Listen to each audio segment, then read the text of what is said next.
Inside the Arena is presented by Snoqualmie Casino and Hotel, Seattle's closest sportsbook. Welcome to Inside the Arena, your source for everything off the ice, off the court, and outside the field of play. With your hosts, KOMO Sports Director Niko Tamurian and KOMO Senior Reporter Chris Daniels. Happy holidays. We made it. Those are the elves outside the studio. Making the newscast go on, yeah. Merry Christmas. Happy Hanukkah. Happy holidays to everybody who celebrates. What a time of year. Seattle sports doing great things. End of the year reflecting. And of course, you've got a really, really neat exclusive interview. Yeah, just for Inside the Arena, I sat down with the Rain Man himself, Shawn Kemp, to talk about everything that he has experienced in the last couple of years. I think a lot of people adore the Rain Man. They also know that he has had his issues with the legal system and a big court case that has taken up the last couple of years of his life. He talks openly about that for the first time, about the court case, what it meant for his family, for his kids, for his wife of 25 years, and what he wants to do coming out of this. I think it's the first time I've heard Shawn open up about this in such a public setting, and we're going to bring you that uncut interview here shortly. Wow. I appreciate you getting that. And of course, he means so much to so many people here in town, and it'll be great to hear on the other side of this what he has to say. Yeah, and I think you'll hear Shawn talk about his physical and mental health, how he has lost a significant amount of weight. Right. If you saw the piece on KOMO, you saw that he's doing a lot of walking, and he looks different than what he looked like even a year ago. So he talks about all of that. That's coming up a little bit later on in this show, in this special holiday show. Yeah, we've got something cooking. You know, we usually do the... Merry Christmas! Producer Bill. Was that Producer Bill Merry or Christmas! Santa Claus? I think there's some clattering on the roof. Oh, yes, the reindeer. The Rain Man with his reindeer knocking on our door, ready to burst through for Insider the Arena. Oh, yeah. We normally like to do Shawn the four Claus. corners. We normally like to do the four corners here. Should I still cue that up, Bill? Should I still no don't do the four corners? No, because we like to talk about everything that's good or bad and the off the ice, off the court, off the field of play. But we actually want to extend the four corners, so our baseball metaphor there doesn't work because we're talking about the top 5 stories on the year, right? Yeah. So from the sports perspective, and we'll bring this story on KOMO News as this week goes on. We're talking about the top 5 sports stories in 2025, and that can get tricky because wait, I think we do have a new sound effect for this, thanks to producer Bill. It's like the NFL draft. Okay. Right? Coming in at number 5. I was just gonna say, with the 5th best story, according to me and me only. And by the way, we have a poll you can vote in at KOMOnews.com. With the 5th best sports story in Seattle, according to Niko, I go with Sue Bird's statue unveiling, the first of its kind in WNBA history, combined with, of course, the new era of Storm basketball. And you'll see that theme as we go on here, because there are so many great stories with so many great teams as this year went on, of course. So you almost have to combine it a little bit. And with this, I want to say, of course, it kind of makes sense because you're recognizing the past, the first 20 years of the franchise, so to speak, when you're recognizing Sue Bird with, again, the first ever statue dedicated by a WNBA franchise. And as this year went on, we kind of got a glimpse of the new era. And certainly it was before the change of head coach. But you were talking about, just the last couple of years having Skylar, Neka, of course, Dominique Malonga. My God, Bill, it's like the second time you scare the heck out of me. Dominique Malonga, of course, the rookie really came on as the year went on. Gabby Williams is a star. And so you really get a sense that the Storm is about to take off. But when you want to put an exclamation point as to why it's a top 5 story here in 2025, you got to go with Sue Bird and that honor. And it was all of that. The Basketball Hall of Fame, she had her jersey retired at UConn, but that statue, and it's sitting just adjacent to Lenny's statue. That's going to be something for a generation of basketball fans, hockey fans, whoever goes to Climate Pledge Arena 30 years from now. Could be a little kid saying, "Who's Sue Bird?" And that proud parent gets to explain she's the GOAT. And that was why it made number 5 for me. I think the elves approve. What about do we have a fourth pick in? We do. With the fourth pick in Niko's number 4 best sports stories of 2025, we're talking about UW soccer. And again, I'm combining some really amazing stories here. We start with the men's team that won national championship. They went to Cary, North Carolina, beat North Carolina State in their backyard for the national championship, played all these games on the road, played all ranked teams, still came out with their first ever national championship. And that was just amazing to see. So that in itself, garners, what's the word I'm looking for? Consideration. But then you can, if you want to talk about all of UW soccer, which is why this made number 4, you consider the emotional ride in the tournament the UW women's team had in honor of their fallen teammate, Mia Hammond, and just how special that sport was at UW this year. So that's why it's here. Really special emotional runs, one with a title, one honoring a teammate, and they'll be celebrating Mia's life in the new year at UW, and that'll be a special ceremony. But that's why they make number 4, and I'll give you a teaser to the UW fans out there. I believe in earnest, when we do this countdown in 2026, the UW football team will be somewhere in the top 5. All right, here we go. Pick number 3 is in. With the number 3 story in Niko's top 5 in 2025, the committee of just me goes with the Sounders winning the Leagues Cup. And really, if you want to talk about, I'm going to call it the summer of Sounders. The FIFA Club World Cup absolutely plays a part in that. The Sounders certainly didn't win, but that was secondary, honestly. Just the way they put up fights against teams like PSG and Atletico Madrid and Botafogo. And the idea there being it was all a precursor to what's to come in 2026. Spoiler alert, I think that'll be somewhere in the top 5. And I think that when you talk about the Sounders, they always win something. And of course, they won the Leagues Cup. What a match that was, tail end of August. Of course, they beat Miami, who won the MLS Cup, but they beat them for the Leagues Cup. And there was that brouhaha after. Just everything about it was crazy. But Brian Schmetzer, most underrated coach, maybe in all of American sports. I'm going to go that far. I mean, just the constant success. I mean, we knew that was special, and we knew that was a ceremony when it was happening, obviously. But just this idea that they continually give us this. Last year, they were a goal away from the MLS Cup final. It was 3 years ago. They were winning, of course, to get to the FIFA Club World Cup. They were winning CONCACAF. So they're just always doing something. But in this specific year, winning the Leagues Cup alone, that's going to always get you in the top 5. But you factor in everything else that was going on this summer, the festival that it was, kicking everything off for 26. That's why it lands at number 3. And I have a feeling the World Cup in 2026 is going to be fun, too. Okay, so I also have a feeling I know where these top 2 picks are going to go. It's hard to deny it. With the number 2 pick in the Niko top 5 sports stories of 2025, we're talking about the new era of Seahawks football. And, of course, that goes in with what's going on with this team right now, clinching a playoff bid, first time in 3 years, chance to clinch home field. I think that was a CI. Hi, Tama. And but it starts earlier than that, Chris. Yeah. John Schneider to me is the executive of the year in sports. I think there's no doubt at this. Because you have to look at that was a big risk. Trading away your starting quarterback, trading away your star wide receiver. And it was part of the culture change Mike McDonald wanted, and we see why now. Not to knock those guys, but look what's going on right now. But that's a courageous move. That's a bold move. And John now just in a couple years of having full control, so to speak, after Pete Carroll's departure. And listen, this happened, of course, in 2024, but the hiring of Mike McDonald, it plays into this for this story of 2025. What a brilliant hire. It's looking like it. That defense. Yeah, it's unbelievable. And it's the defense, but it's the way he's running things there. You're in that building, and you just tell these guys are so close. And I know that's cliche, but that's what this team is. So Seahawks, new era. In 2025, boy, oh boy, maybe it'll be number 1 as we head into the new year, but that's where we're staying at number 2. All right. So the number 1 overall pick is in. With absolutely no surprise, the number 1 story in Niko's top 5 of 2025 is the Mariners.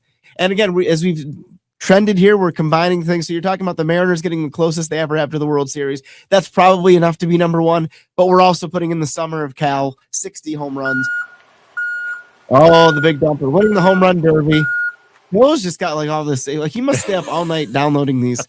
But there's no doubt about it being number 1, especially when we're combining things as we are here to encompass the whole season, which is the summer of Cal, the clutch moments in the playoffs, the Game 5, 15 inning. I mean, everything about it means this was number 1. And maybe, who knows? Maybe they're back there in 26 if they, take the leap forward that everybody hopes. But hey, Mariners #1. This was their year in 2025.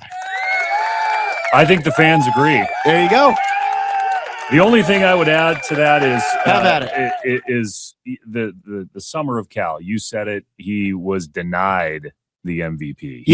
He should have been the MVP. No catcher has ever done that was silly what Cal Raleigh did for the Mariners this past season.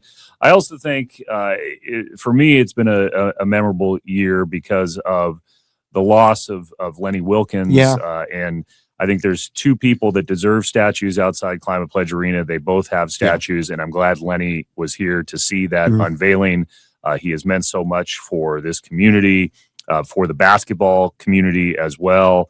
I think a lot of people look to him as a father figure in many ways, not only for all the philanthropic work that he's done, but also how he's taken certain basketball players under his arm through his not only playing career, coaching career, and then his career off the court. And then the other story that we've kind of followed here that I think is also going to be important in the next few years is Memorial Stadium. Yeah. And how many years the city of Seattle and the Seattle School District talked about building a stadium that can host a bunch of events at Seattle Center and also other teams at Seattle Center, whether it means the Reign or the Seawolves or another professional franchise. The fact that that's finally done, underway, I wouldn't put it necessarily in the top 5. But noteworthy. I think it's noteworthy. Yeah. And, the ongoing story of the Supersonics and whether they will ever come back, it doesn't belong in the top 5, but it's still hanging out there. It's trying to get top 10 consideration. I think in 2026, it may get top 5. Yeah. Boy, it's going to be a big 2026. Oh, boy, 26 is going to be. When you consider the trajectory of the Mariners, the Seahawks, the FIFA World Cup, and you've got all these other things, the NBA potentially. Boy, oh, boy. Well, one guy I know would like to see the NBA back in town. How about that for a segue? Yeah. And he is a Sonic legend, somebody who came to Seattle at the age of 19. He's now 56 years old. Wow. Shawn Kemp, the Rain Man, he talks about everything that has happened here in the last couple of years and where he goes from here. You will hear that in-depth, exclusive interview coming up right after this. Looking for the ultimate game day spot? Head up to Hawks Peak Sports Bar and Grill at Snoqualmie Casino and Hotel. The place to be for game days. With over 60 TVs, you won't miss a single play, no matter where you sit. Grab your crew, your favorite bites, and your go-to drink, and catch every touchdown, dunk, or goal in style. Hawks Peak Sports Bar and Grill, where every seat is the best seat in the house. Learn more at snowcasino.com. Shawn, why are you walking out here? I mean, peace of mind, but also I started walking out here a few years ago. I wanted to make some change to my body. I wanted to get myself a little more healthy. So this transition actually started a couple years ago, and the more time went by, I got more into it. Say, for instance, 2 years ago, I started off about 10,000 steps a day. Now I'm at about 18 to 20,000 steps a day. Why this stretch along the Green River? Well, I think it's just peaceful out here for me, especially early in the morning. A day like today, it's storming outside, it's raining outside. I'm the Rain Man, you can't beat that. So it's just a great feeling. I've got to know a lot of the people out here who ride their bikes, walk. It's a tremendous feeling. It's become part of my diet every day. You've been doing it rain or shine? Rain or shine, 365 all year long, absolutely. And you've also lost how much weight at this point? At this point, I've lost over 100 pounds. But just here in the last year, this has really kicked off, and I probably lost 75 to 80 pounds. What do you think about when you're walking the Green River Trail? Man, I think when I'm out here, what I just went through with the court situation, I think there's so much to go through. And one of the things that I was thinking about the last couple of years going through this situation is just to remain positive. Remain positive. I've always been a positive person. Remain positive. Live my life positively. And, it's just something that I'm constantly just going back and forth through my mind, hoping for the good results actually with the court. I'm glad everything turned out right. But I think that for me, the work has just started. Yeah, did this all start? Did this kind of health kick start when that Tacoma Mall incident happened? Well, I believe it started before, but it went into overdrive after the incident happened. So if you were wondering like how is this guy dealing with all this stuff, all the media attention, all of the things, generally I was dealing with it by coming out here doing a lot of exercise, getting on a stationary bike, lifting weights, things of that nature. It's probably also giving you a chance to have a lot of introspection.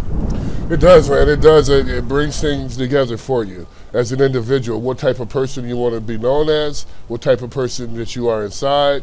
It's a lot of challenges to this. And even at my age of 56 years old, I look at this as a challenge. I mean, it's a challenge in life where I've been pretty successful through the majority of my life. And now here I am coming to be 56 years old. I go through this court situation. And, you know, it's there's pressure. There's pressure on yourself to become better. You want to do better, and you're going to become better. And it has to start from ground zero. I know that we've talked in the past about what's going through your head. Mm-hmm.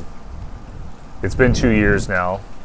What can you say about what was going through your head that day in Tacoma?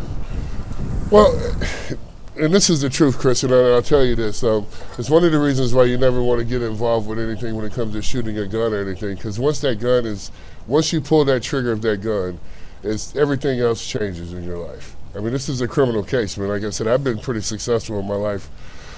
You know, probably before kindergarten, I was playing basketball. Pretty tall kid, so I had a lot of success as a kid. You know, I was in the pros by the age of 19. Therefore, success has been part of my DNA. So when you go through a situation like that and now it becomes criminal, it's a gut check. You know, the real you have to come out, and you have to deal with a lot of things inside, but also you got to deal with a lot of things outside because the spotlight is on you. And you know, one of the ways that I challenge myself is that you come out here, you make yourself physically stronger, which makes yourself mentally tougher. You know, I've been surrounded by some good people. I have two businesses downtown. Those guys were on my team the whole time, so I'm thankful to have the Shawn Kemp cannabis team on my side. Definitely. These days, it was just for me about doing better. You know, becoming a better man, challenging myself to do some better things in the community, and you know, just being real to myself. You know, that was an interesting day. You are a beloved figure in this region, in this town. You see it when you're at events. Mm-hmm. But that was a situation where I think a lot of people who know you and have seen you were surprised to see you. Absolutely. In that way. Absolutely. And now that you've had a chance to look at the video. Mm-hmm. What do you think when you look terrible. back on that day? Yeah, terrible. Just a terrible day. Just a terrible day in general. A bad judgment decision. And this is the thing, this is what I would tell to preach to the community, is even at 50 some odd years old, you still have to stay intact with your emotions or how you feel, regardless of the things that happen to you, regardless if someone hurts you, commits a crime against you. You have to be sentimental to all of these feelings that you have, regardless of you being frustrated. You know, I've watched, you know, here in the last few years, I've watched several stories where guys my age have committed these crimes of just being frustrated, mad at people. I believe I watched the story where Jaylen Brown's dad committed this stabbing over a parking spot. So I would just say to any older gentleman, just make sure you're in control of your emotions, make sure that you know yourself, and make sure you try to dial those things down, especially if something happens to you. I know there were people that were also sympathetic to you in a way because they felt like your stuff got stolen. Right. You can't get police help. Back in 2023, staffing is not what it is in the police department, and that you felt like you had to take matters into your own hands. Would you do it differently now? Absolutely, 100%. Would never take it into my own hands. You know, and the thing about it, Chris, I've been in situations before where it could have came down to something like that, and I just elected to stay away from it. So, no doubt about it, you'll never see me react in those ways again. And I think for myself, the best thing I can do is be an advocate to tell people now is just to take a little time out. The best thing about life is this: a lot of times you're going to go through these frustrations, but if you don't have a bit of patience for yourself, you won't last long. I mean, that was a situation where you were booked into jail. Absolutely, I'm booked into jail, put in handcuffs. Yeah, I mean, a whole totally different world than what I'm used to. You know, I had been in some previous trouble, but so minor where it was just paperwork. But this right here, this is criminal. And when they say criminal is a difference, because criminal comes down to, now you have to have a criminal lawyer. You have to, you got to have a whole game plan to go in and deal with these things. With myself, I've had great people around me. With my wife, my kids, my sons. I had some people supporting me, my daughter Bella. One guy that's been supporting me since it started was Reverend Pastor Paul Stool. Has been in my corner, has given me great leadership, has talked to me numerous times about, how I reacted, what I want to do in my future. So the Reverend has definitely made a big difference in my life, and I think he will continually make a difference in my life. When you're sitting in a jail cell at Pierce County Courthouse, Pierce County Jail, do you have a light bulb go off? Yeah, absolutely. Absolutely. When you're sitting there, the light bulb actually went off when I was at the Tacoma Mall Parking lot. So I'm sitting there waiting for the police in a situation where you can't run, you can't hide. Now you have to man up and deal with these things the right way. So the light bulb actually went off, and that's why I said it only takes a split second for you to be frustrated to make a bad decision. But if you can take that split second just to calm yourself down, I think you have better results than what I did. And there was a gun involved. That's controversial in its own capacity. What are you telling kids, young people, adults who have looked up to you for years about using a gun? Right, it's just it's the wrong option. It's the wrong option to do. You can look at my track history, and I've never had any problems with guns. Never had any problems with putting my hands on anybody or any violence at any level. So I think for me to go from bottom to using a gun, it's challenging. And I think for me, that's why I took a few years just to really do some soul searching inside to make sure that don't happen again. And you've been balancing the whole court case with making public events. You continue to make public events and running the cannabis shops, working with charities, working with philanthropic groups. How did you balance the two at the same time? Well, I think for me, and I feel like I grew up around the Seattle area, even though I'm from Indiana, but I grew up around the Seattle area. I think when you're challenged and you think that you're guilty, sometimes you'll go and hide. But when you know that you're a good person inside, you're going to let people know that. And I think that's what I just tried to do throughout just the course of this going on, is just let people know who I am. Like I said, I talked to some close friends. I talked to Gary Payton about this, and he was just like, remain positive, and everything will be okay. But in my eyes, talking to my family and everything, I had to do some soul searching. I was going to ask you about your family. Your wife, 25 years now, 25. has been very involved in this community. Absolutely. She has done fundraisers, healthy eating workshops, shoe giveaways. Right. Your kids are close to you as well. You mentioned how one of them was helping you through all of this.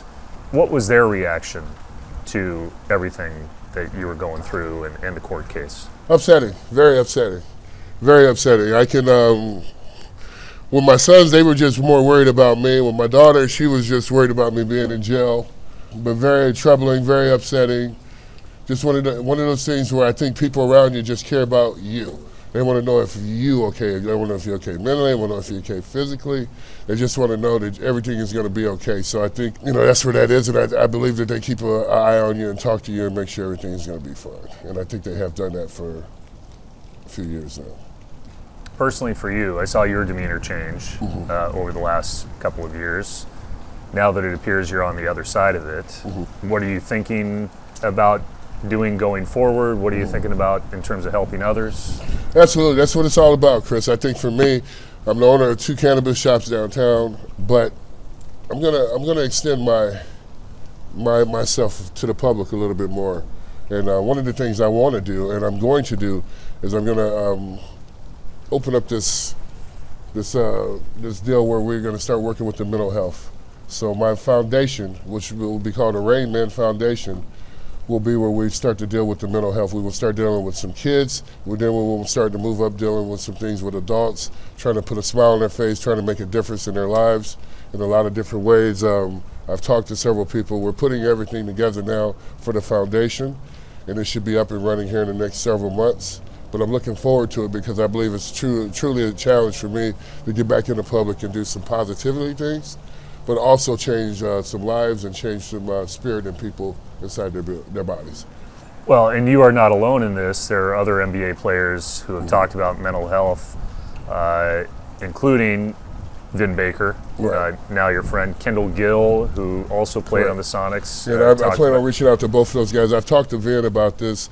We've even talked about maybe one of these days building some facilities where we can help people out. Vin being with the drugs and me being with the healthcare, absolutely. I think it would be a perfect fit. Why do you think that now players of a certain age have dealt with this for so long? Whether it's Vin Baker, whether it's Kendall Gill, who spoke openly with me about his depression and migraine headaches, and it was so bad he said he thought about jumping off a bridge when he played in Seattle. You were with him at the same time. You came into the league as a 19-year-old kid to this city where it rains all the time. Right. I mean, why do you think so many guys had trouble talking about mental health at that time? Well, I just don't think it's a very manly thing to do. I think that us men have built to be so strong inside that we're not able to sometimes talk about our feelings. And I can tell you this much, when you do open up about your feelings and what you see and what you want to become and things of that nature, it makes you a stronger individual. And I've went through it with myself. I think there's a lot of people out there who don't have the option of calling people, talking to people, and that's what we're going to try to become as a resource for people to be able to talk to get some guidance from, to be able to change some people's lives in a positivity way. Do you think your mental health was impacted by coming to Seattle at 19 years old, a guy from Elkhart, Indiana, and not knowing this part of the country? Not at all. I think my mental health, it actually helped my mental health because I'm actually a country boy. I come from Elkhart. I'm a country boy. You know, coming here just opened my eyes to a lot of different things. I wasn't a person who came here with these big dreams. I was just a guy who came here with a hard hat on and just wanted to work. How does this change how you interact with people or how you resolve your issues with people? Well, it's definitely going to be a security involved, without a doubt. I will definitely, for the future, have some security. And to be honest with you, Chris, to tell you, I've had security my whole entire life. But unfortunately, during this situation, my security guy, his name is Tommy Houston. He went through some medical issues and stuff, and he was actually hurt that weekend. So I don't think you ever see this situation pop up again.